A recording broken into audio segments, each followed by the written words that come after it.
一体何なんだ。メヘリット。氷室にいます。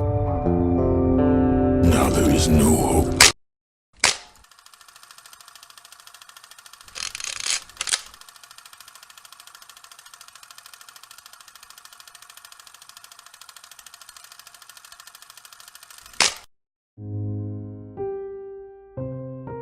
Tras la explicación de Carla en Latria, el silencio volvió a reclamar propiedad de la sala. La tristeza se había asentado en su rostro y los ojos de Claire quedaron enrojecidos una vez cesó el llanto. Las reacciones de los presentes alrededor de la mesa fueron variadas. Algunos fruncieron el ceño, otros se cruzaron de brazos, pensantes. Therese había cubierto su boca con sus manos, en shock. La Miko mantuvo una sonrisa en su rostro al haber oído lo que ya de antemano sabía. Sin embargo, la expresión de Cliff era una difícil de leer, pues algo en esa historia llamó su atención. O alguien, más específicamente, la mujer elfa del relato que leyó Claire. Rudius permaneció atónito. Si bien las piezas ahora caían en su sitio, o al menos la mayoría de ellas, la solución de Claire era una inaceptable, horrible. Era un alivio que no la hubiera aplicado hasta el momento presente, pero no podía dejar de pensar que un acto así sería imperdonable. Ese tratamiento, la historia, es de hace 200 años atrás, tal vez. Lo es. ¿Y acaso esa mujer fue expulsada de su aldea por lo que hizo? ¿Conoces la historia? ¿Significa que lo has intentado? Por supuesto que no. No me cabe duda alguna. Esa mujer de la historia es Elina Lais. Entre otros detalles, es cierto que ella estuvo en un estado similar al de Zenith, pero tras unas décadas mejoró. Y luego su maldición se manifestó por completo. Claire, no intenté ese tratamiento, pero conozco a la mujer del relato y oí su historia de su boca, la auténtica historia. Nada de esto ayudará a Zenith. Ya veo. Todo lo que hice fue para nada. Entonces... Claire dejó caer sus hombros, aunque una expresión de alivio pudo ser vista en su rostro. El largo conflicto interno que la había atormentado finalmente se disipó. Deberías de haberme dicho la verdad desde el principio. Si Claire hubiese sido honesta, le hubiese hablado sobre Elina Lais y nada de esto hubiera pasado. Sus métodos jamás los aprobaré, pero cuando dijo que lo hacía por el bien de su familia, dijo la verdad a su manera. Nos mantuvo alejados a todos por lo que creía era nuestro bien. Tuvo en cuenta que la desgracia que traería sobre ella salpicaría a los demás, incluso a mí. Cliff, ¿sabías algo sobre esto? ¿No es así? Por eso intentaste detenerme. ¿Cuándo lo oíste? Me encontré a Zenith y sus padres esta mañana aquí. Dijeron que optaron por una solución decente. Pero instantes luego sucedió todo esto, así que no pude decírtelo. Lo siento. A los presentes, permítanme preguntar una vez más. Acabamos de oír lo que se reduce a una madre desesperada intentando ayudar a su hija. Aún así planean usarla como un chivo expiatorio en su lucha por poder. El Papa seguía esbozando su amigable sonrisa. El cardenal parecía malhumorado y el resto de caballeros lucían aliviados. Este incidente fue un gran malentendido. Afortunadamente nadie aquí ha muerto. Este asunto fue provocado por el amor de una madre. Admito que por ello se ha perdido tiempo y recursos, sin mencionar el malestar general en medio de la confusión. Algunos han salido heridos, pero no somos capaces de mostrar misericordia a esta mujer. Rudius, el poder de decidir es tuyo. Has sido quien más ha sufrido por todo esto. Tienes el derecho. El mago había dejado ir la mano del amigo para entonces, desde hacía un largo rato. La estrategia de la rehén había sido abandonada. pero a través de Cliff, la situación volvía a su control, aunque el amigo jamás abandonó el lado de Rudius. Ella permanecía sentada junto a él con una sonrisa de sabelotodo, como si hubiera visto a través de todo aquello y hubiera arribado al resultado que deseaba. Me parece lo justo.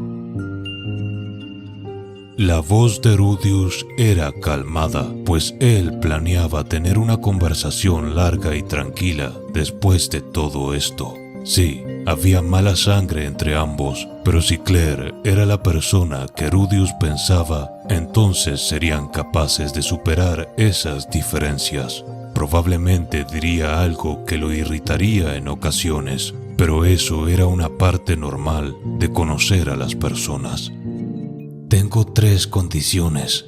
Primero, quiero que el amigo intente ayudar a mi madre echándole un vistazo a sus memorias. Tal vez pueda ayudar. Segundo, a cambio de que yo deje todo esto en el pasado, espero su completa cooperación con el dios dragón Orsted. Puede darlo por hecho, Lord Rudius. Finalmente, mi tercera condición. El mago entonces observó a Carlyle y Claire, quienes se congelaron bajo su mirada. Quiero ser reinstituido como un miembro de la familia Latria. De tal forma, el incidente de Milis concluyó. La primera en reaccionar fue Therese, con sus manos en su pecho suspirando de alivio. Luego con Carlyle Latria, mirando hacia abajo, avergonzado. Y finalmente Claire, quien entre sollozos no se le pudo entender si balbuceaba un «lo siento» o un «gracias», mientras Zenith descansaba una mano sobre la cabeza de su madre. Todo lo ocurrido fue puesto en un acuerdo escrito que lo amparara. En él, quien lo leyera encontraría descrito todo aquel sórdido asunto, el cual rezaba que gracias a la buena disposición y carácter de Rudius Greyrat, llegó a buen puerto de modo que ningún daño recayó sobre la sagrada Miko. Además, la Santa Iglesia de Milis estipuló que apoyaría las actividades del dios dragón Orsted y en consecuencia también las de Rudius Greyrat. Entre sus párrafos se encontraba lo siguiente: las actividades pertinentes pueden involucrar demonios, pero no se extenderá a ningún acto que rompa las leyes de Milis. Los 2 principales culpables, el Papa y el Cardenal, firmaron el acuerdo como si no fuera la gran cosa, pero Rudius pudo observar cómo la frente del Cardenal se perlaba en sudor al hacerlo. Después de todo, era la primera grieta que prometía acabar con los prejuicios y desprecio hacia los demonios. Sin sospecharlo en un principio, el nombre de Rudius formaría parte de la historia de Milis y los demonios por cosas tan importantes como aquella. Y eso solo fue posible, en parte, por su templanza. Después de todo, él ya conocía una historia donde sus malas decisiones e ira desenfrenada acabaron con cualquier futuro por el cual valiera la pena luchar. Lo siento, Rudius. Creí que... No es necesario que te disculpes, Cliff. Aprendamos de esto de forma en que podamos obrar mejor la próxima.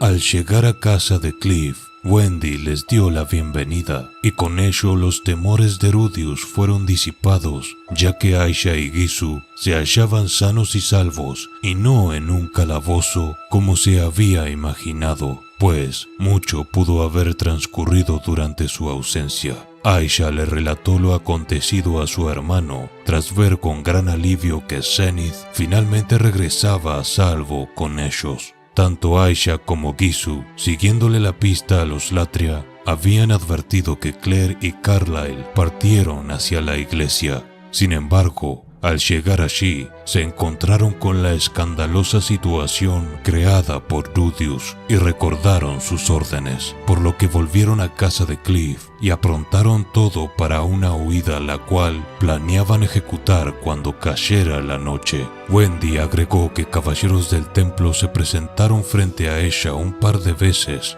pero los devolvió por donde vinieron, tratando de enmendar el error que había cometido. Así que el cardenal trató de hacerse con Aisha y Gisu. ¡Qué pesadilla! De tal forma, Rudius le contó a Aisha y Gisu todo lo que había ocurrido hasta entonces. Al oírlo, en su admiración, Aisha no pudo evitar decirle que él era como un héroe semejante al de algunos cuentos. Al día siguiente, Rudius arregló las cosas para que finalmente Zenith pudiera ser examinada por la Miko de Milis. Carlyle y Claire se detuvieron frente a la casa de Cliff para recogerlos a él, Cliff y, por supuesto, Zenith. Durante el viaje, el mago sostuvo una larga conversación con su abuelo, quien se disculpó nuevamente en varias ocasiones, pero Claire permaneció en silencio todo el tiempo. Al llegar a los cuarteles generales de la iglesia, fueron guiados hasta un cuarto donde la Miko les esperaba.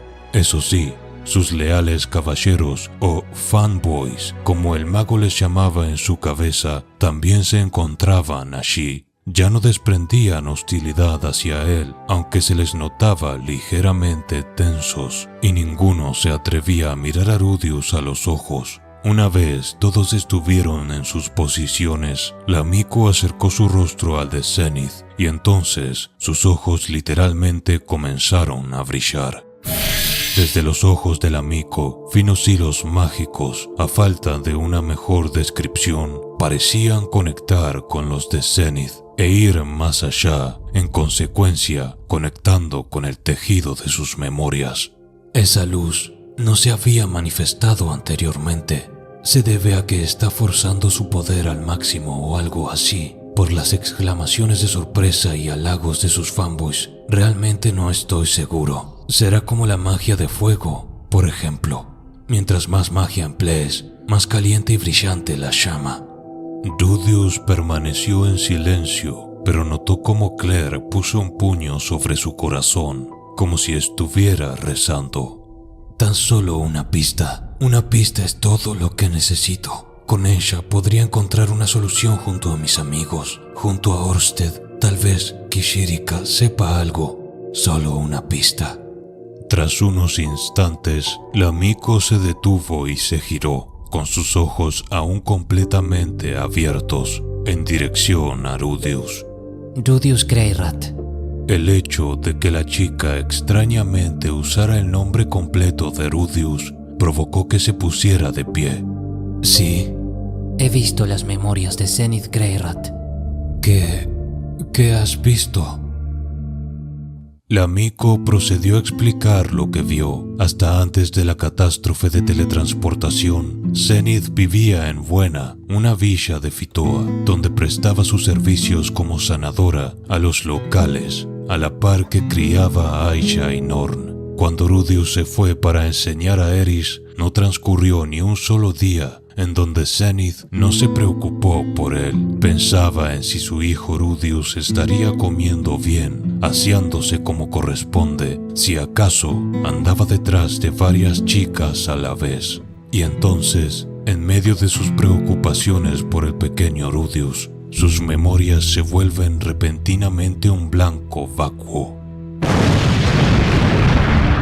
Y tras ello, durante un tiempo, solo oscuridad. ¿Oscuridad? ¿Por un tiempo? Así es, como si permaneciera en un profundo sueño sin sueños, durante años. Así que no fue consciente de nada desde que fue teletransportada hasta que la rescatamos. Debe de haber aparecido directamente dentro del laberinto, aunque las posibilidades de que algo así ocurra son extremadamente ínfimas. Aún así, No es completamente imposible. La catástrofe de teletransportación destruyó muchas vidas. Si la humanidad no hubiera declarado tabú a la teletransportación, tal vez hubiéramos contado con las herramientas y conocimiento como para lidiar con este tipo de situaciones más competentemente. Será mejor que hable de ello con la reina Ariel cuando tenga la oportunidad. Escribiré un reporte detallado. El mundo necesita estar preparado para este tipo de crisis. Pero, ¿qué es esta sensación de intranquilidad? ¿Cómo encontró Gisu a Zenith? Entonces, él había dicho que tras preguntar, oyó que se encontraba en lo profundo del laberinto de teletransportación. Espera. Entonces, ella comenzó a soñar. Soñó cómo se convirtió en una muñeca de trapo. Las palabras del amigo devolvieron a Rudius a la realidad, reenfocándole en el asunto actual. La amigo procedió a cerrar sus ojos y relatar lo que veía, como si estuviese describiendo una película que podía ver en su mente. El sueño de Zenith era uno de paz, calidez, felicidad. Un sueño en el que vivía en una casa que no conocía, donde se sentaba junto a Lilia bajo el sol o atendía en el jardín. Pensamientos que pertenecían a Zenith comenzaron a salir de la boca del amigo. Paul se fue, pero Rudy y Sylvie se casaron y tuvieron un hijo. Sin embargo, de tal palo, tal astilla, Rudy regresó con Roxy y luego con Eris. Pero al menos todos se ven felices, incluso Sylvie. Norn va a estudiar y me da un beso cuando tiene la oportunidad. Aisha y yo nos estamos volviendo buenas amigas. ¿Sabías que le gustan las flores? Aún me llama señora Zenith. Puedes llamarme madre. Poco a poco, Rudius comenzó a entenderlo. Lo que el amigo parafraseaba a través de las memorias de Zenith eran los pensamientos que la mujer tenía día a día en la tranquila cotidianidad del nuevo hogar Greyrat. Momentos con Roxy, con sus nietos, con sus hijos. A pesar de su ausente apariencia, ella se había sentido parte de cada uno de esos instantes. Esos son los recuerdos de Zenith de los últimos años, aunque algunas cosas no cuadran. Norn no suele hablar con Zenith, y si bien Aisha le habla cuando trabaja en su jardín, Zenith nunca le replica, aunque significa eso que desde la perspectiva de Zenith, ella sentía que estaba hablando con los demás. La amigo continuó. Algunas de las cosas que decía suscitaban más dudas en el mago. Por ejemplo, en ocasiones, Leo venía a pedirle ayuda, diciéndole que la señorita Lara había ensuciado su pañal. ¿Acaso podía hablar con los animales? Poco a poco, las cosas que relataba el amigo sobre los comentarios propios de abuela que tenía Zenith respecto a Ars, Lucy, Lara y también del resto de la familia, comenzaron a conmover profundamente al mago, al punto en que no pudo evitar comenzar a derramar lágrimas. Zenith no se había ido, ella siempre estuvo junto a ellos. La mitad de las cosas que dice el amigo se sienten como alucinaciones que suceden detrás de los ojos vacíos de mi madre, sobre todo cuando se trata de sus intervenciones, pero el mundo que ella ve es tan cálido y amable.